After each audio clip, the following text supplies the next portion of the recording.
بسم اللہ الرحمن الرحیم۔ رزق میں اضافہ کی دعا۔ جس شخص کی روزی تنگ ہو اور وہ چاہے کہ روزی مجھ کو آسانی سے مل جائے تو لازم ہے کہ صبح و شام 3 مرتبہ اس دعا کو پڑھے۔ اس عمل کا اثر یہ ہے کہ عمل کرنے والے کی 7 پشتیں مخلوق کی محتاج نہ ہوں گی اور اللہ تعالیٰ کی مدد شامل حال رہے گی۔ خلوص دل سے پڑھیں کیا؟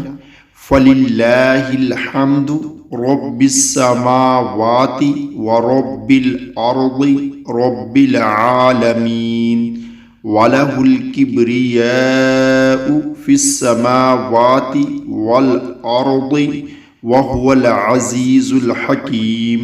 آپ نے صبح و شام 3 مرتبہ پڑھنی ہے، اللہ تعالیٰ کرم فرمائے گا۔